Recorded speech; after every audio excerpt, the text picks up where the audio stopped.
I'm Walter Cronkite. This is the story of Mustafa Kemal ATATURK, the strong man who in a little more than a decade led Turkey out of the Middle Ages and into the 20th century. The story, The Incredible Turk, as the Prudential Insurance Company of America presents the 20th century.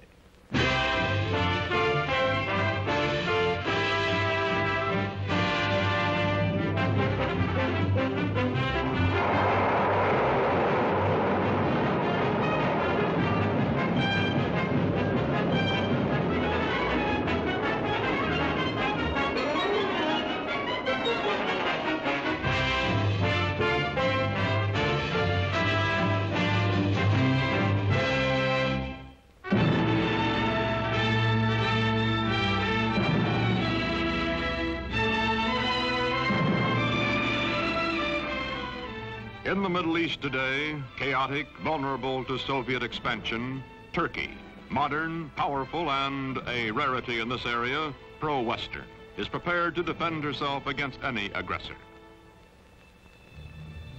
This is the border between Russia and Turkey, guarded day and night. The red sentry does not know he is being photographed from across this border. He feels that he is being watched. He is also suspiciously watchful.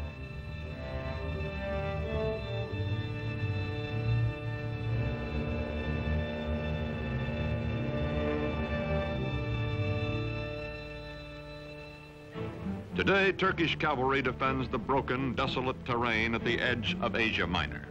These cavalry squadrons are part of the strongest fighting force in the Middle East, the Army of Turkey, a democratic-minded member of NATO, military partner of the United States.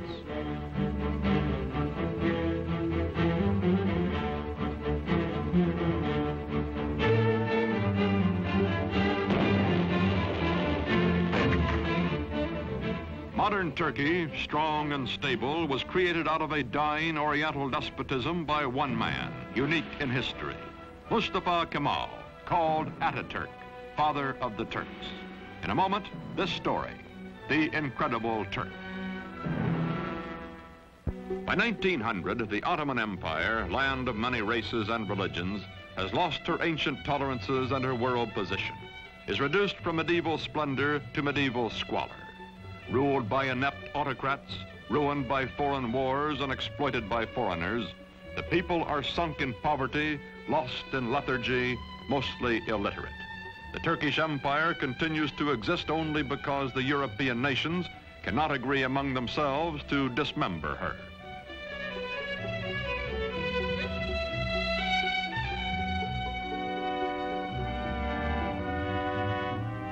Before World War I, Germany has plans to embrace Turkey as an ally, then to subjugate her as a satellite. To visit the sick man of Europe, as Turkey is called, comes the German emperor himself, Kaiser Wilhelm II. He is received with more than ceremony. His glowing promises, such as the Berlin to Baghdad Railroad, are believed by the Sultan and his government, and even by the nationalist-minded Young Turks.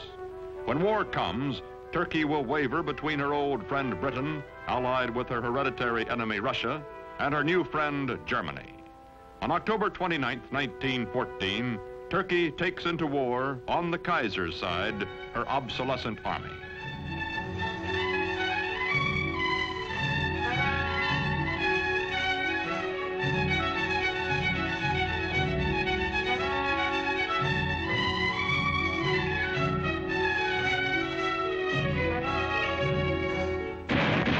February 1915, the British plan to force the Dardanelles past Gallipoli, take Constantinople, and free Russian shipping in one naval campaign. Mustafa Kemal is an unknown officer commanding a feeble Turkish division at Gallipoli. His brilliant strategy and ferocious personal leadership changed the course of the battle, the campaign, and the war. After 10 months, the British signal defeat and steam away, leaving on the historic shore of the Hellespont a new hero in Turkey. One victory, one great military commander are not enough. The defeat of the Central Powers by the Allies brings the end of the old Ottoman Empire. It is carved away, leaving only Turkey proper, a much smaller and more homogeneous land which, with leadership, may become a nation. November 1918. The ships of the victors crowd the harbor at Constantinople after World War I. From the palace of a weak and corrupt sultan, there comes no opposition. Turks bowing to Mecca accept their fate.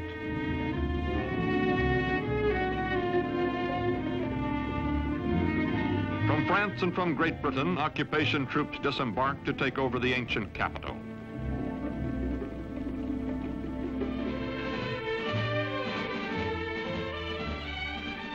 Sure that the Allied armies in Constantinople will do nothing to prevent it, Greece is preparing for an invasion of Turkey.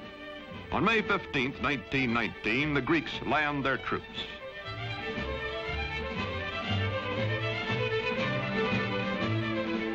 In Ankara, in the heart of Turkey, Mustafa Kemal organizes the Turkish liberation movement, takes command of the Free Turkish Army. From far off Constantinople, the Sultan repudiates him, but Mustafa grimly swears that he will gain Turkey's freedom or die.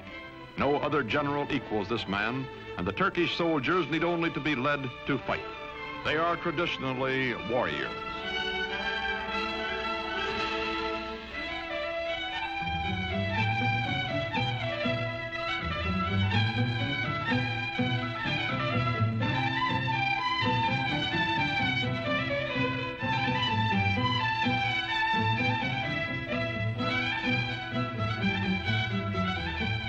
Quickly, Mustafa Kemal gathers the forces of an occupied Turkey under his almost unchallenged domination. His hastily recruited bodyguards stand ready to defend him with their lives. Mustafa Kemal pits his cold, inexhaustible toughness, his unyielding determination, his knowledge that the people are with him, against the continued fanatic opposition of the Sultan's government. Ammunition must be made by hand, by old men and hungry workmen, boys and children. Mustafa Kemal's Turkey is going into battle with the Greeks.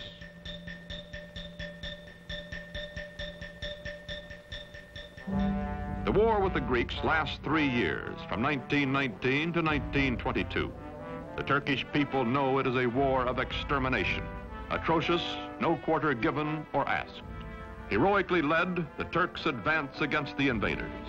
The women leave their endangered homes to carry shells to the army.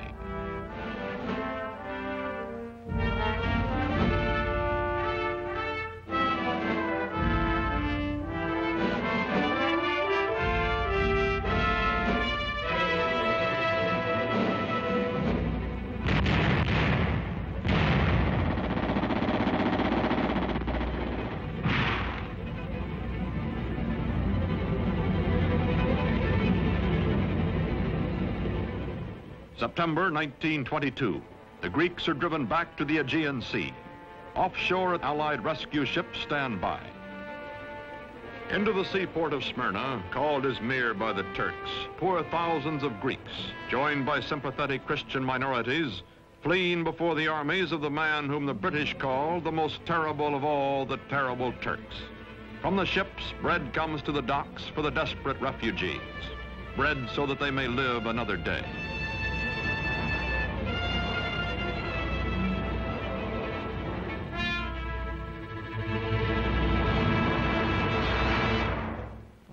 September 9th, 1922. The Turks enter Smyrna, last stronghold of the invaders. They take vengeance against the Greeks for whole Turkish villages wiped out, for their kinsmen massacred. The burning of Smyrna, the final atrocity that both the Greeks and the Turks disavow, ends a war that has become an unendurable nightmare for both sides. Its polyglot population takes to the sea as the flames destroy the great Homeric city.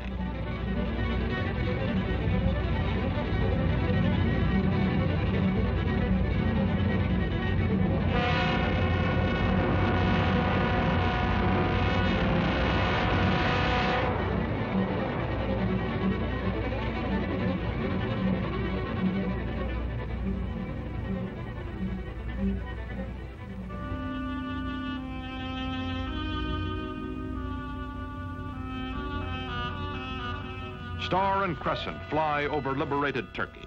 Mustafa Kemal Pasha, married to a woman of Smyrna who personifies his ideal of Western freedom for all Turkish women, is chief of state and supreme commander of the army. With the winning of the war, he removes his uniform, never to wear it again. He is now granted dictatorial powers by the elected National Assembly. In Constantinople, to be officially renamed Istanbul, the foreign occupation troops are evacuated. In the fall of 1922, Sultan Mohammed VI, whose family has reigned for 7 centuries, fears for his life and goes into exile as crowds cheer his going. Mustafa Kemal's victorious army enters Istanbul.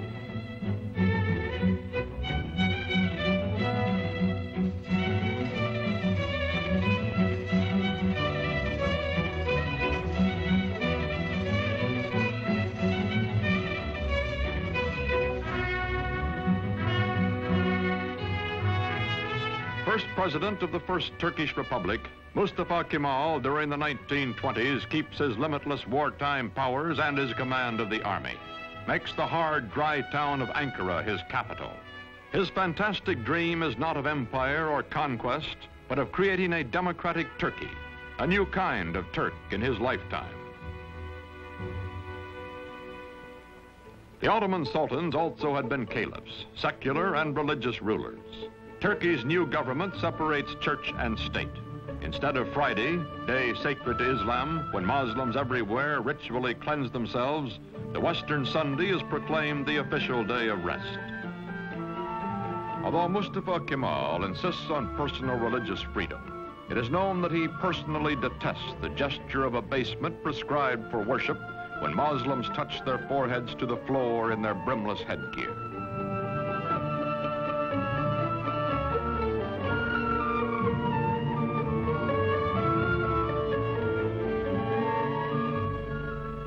To Kemal, this headgear, the fez, symbolizes Turkey's Oriental fatalism and ignorance. He will abolish it.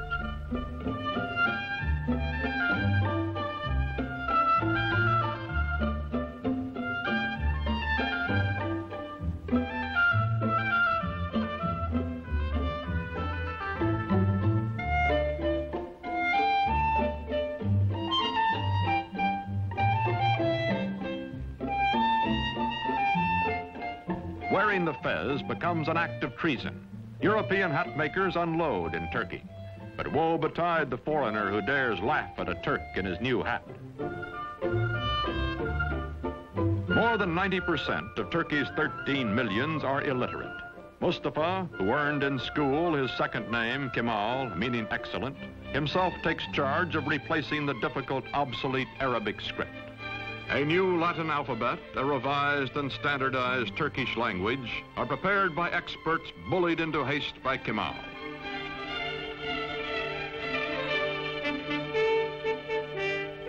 To make a modern nation capable of government by the people, all Turkey must be sent to school.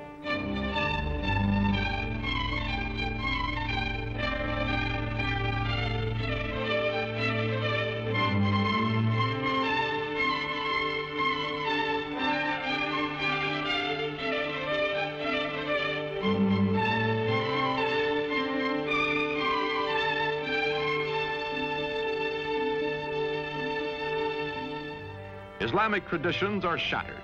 A man's image, Mustafa Kemal's, is displayed in public.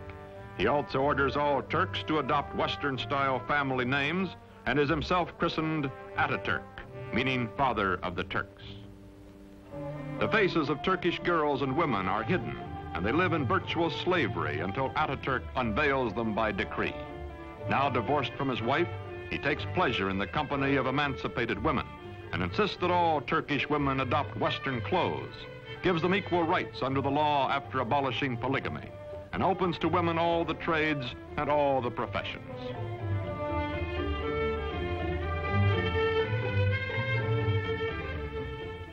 Ataturk, who has eaten the black bread of poverty and lived in the front lines of war, acquires the trappings of power.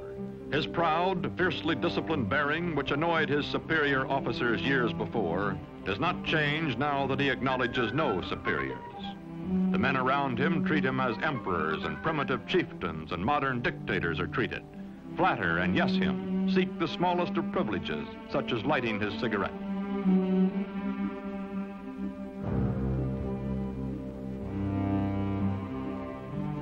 hurry, he has no time for opposition or for modifying his programs. Is too concentrated to pay the slightest attention to the awkward and harassed civil servant who is about to drip peach juice on his shoulder, or to the waiter who will wipe it off.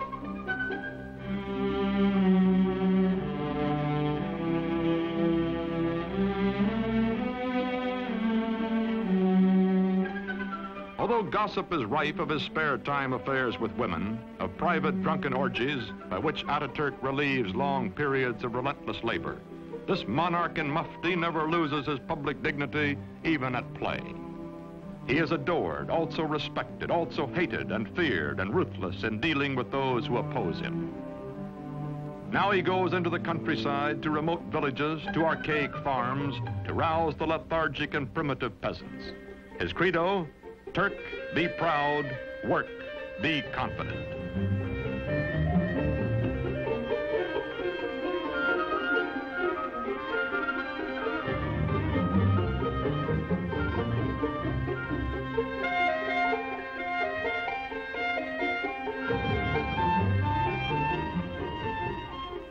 There are two ways of conquering, says Ataturk, by the sword or by the plow.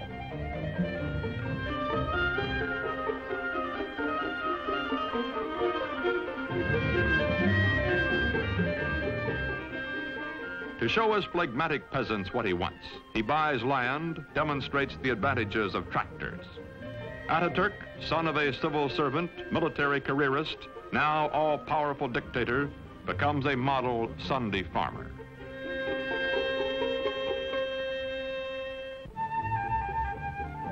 The world is anxious to restore good diplomatic relations with Turkey. From the United States comes Ambassador Joseph Clark Grew. For this revolution and high accomplishment, one man is primarily responsible. The name of Gazi Mustafa Kemal will forever be associated with the development, founding of the new modern Turkish state, and will forever be inscribed indelibly upon the rolls of history. Türk milleti taben demokrattır. The Turkish nation is democratic by nature. Zaten çok yükselmiş bulunan Amerika milletinin Türk milleti. I have no doubt that the American nation, which has gone so far in this ideal, is Turkey's friend in her aims. Bütün beşeriyeti birbirini sevmeye. This will not be all. Perhaps it can lead to a world of love, with all old prejudices erased, with all nations coexisting in peace and prosperity. When the Great World Depression of the 1930s slows down economic reconstruction in the country, Turkish people by the thousands wait for Ataturk to bring him their troubles and their problems. To the man in the street, Ataturk is his personal boss and his personal friend, willing to listen, wanting to help.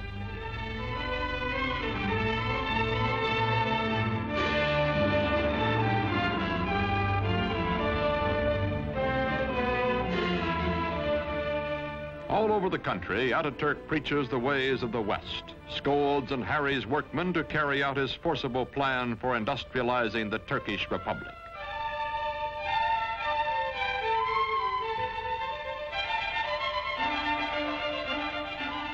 Turkey begins to move into the 20th century, builds dams, mills, factories. The tempo is fantastic. Industrial production under Ataturk increases tenfold. Still, there are growing pains, a poorly designed and poorly run heavy industry operating at a loss, profitable light industry deliberately run at an excessive profit to cover the deficit. Turkey's textile mills being a notable example.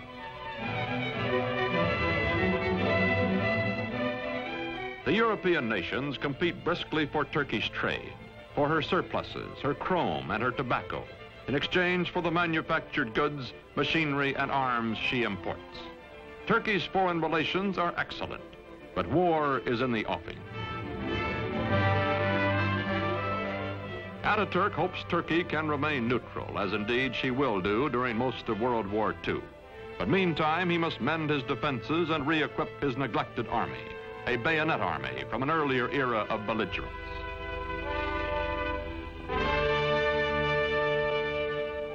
Turkey's dictator has said, Hitler will lead a dynamic nation to destruction by whipping its passions, and Mussolini will play Caesar. Time is proving him right. Aging now, Ataturk gives his personal fortune to the nation, lives quietly, spends time teaching the youngest of his 6 adopted daughters the alphabet he made all Turkey learn.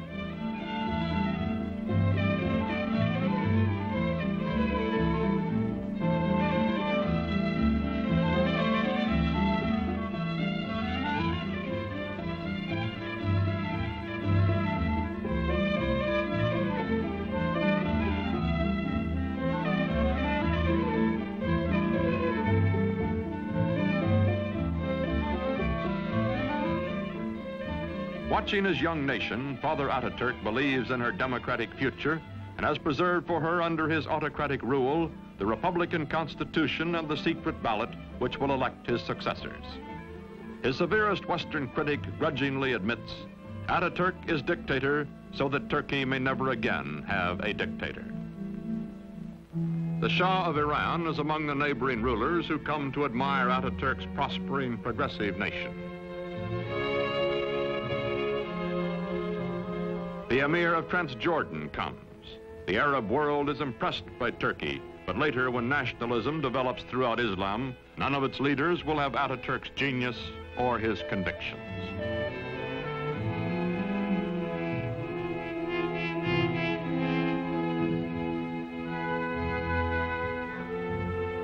An ailing Ataturk spends much time aboard the yacht presented to him for his health by the Turkish people. Long ago, he has said, "I will lead my people by the hand along the road until their feet are sure and they know the way. Then my work will be done."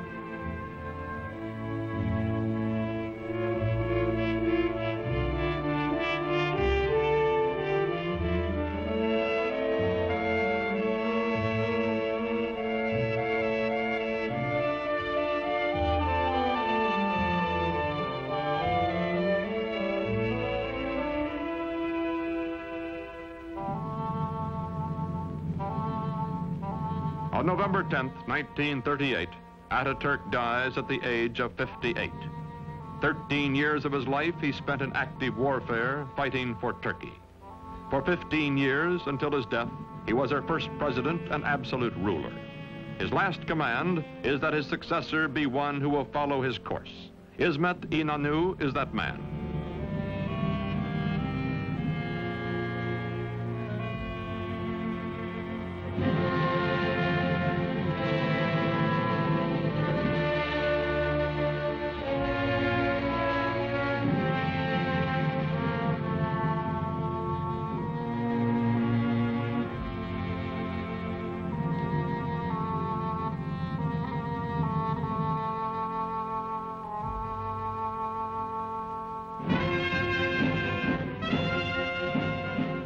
Today, this mausoleum is a shrine for his people, who well and truly mourned for Ataturk. Marching past in fighting trim, the soldiers of Turkey are the sons of the ragged forces who followed him to fight for Turkish independence 40 years ago.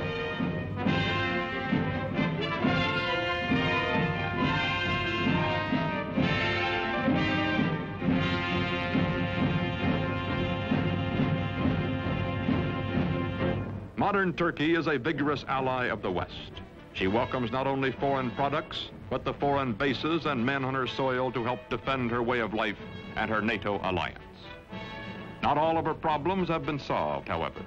Her economy is heavily bolstered by, some say virtually dependent on, Western aid. Her democracy is still far from perfect, and historians still argue about Ataturk, the man who in less than 2 decades made Turkey over. His methods, his tyrannies, his personal habits. Yet none denies the staggering achievements of the incredible Turk.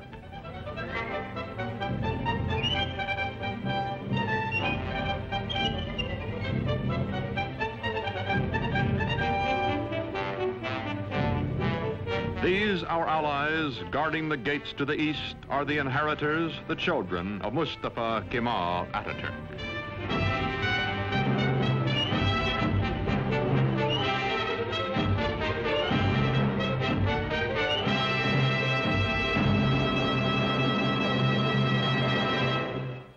The story of next week's episode in a moment. And now a message from your host, the Prudential Insurance Company of America.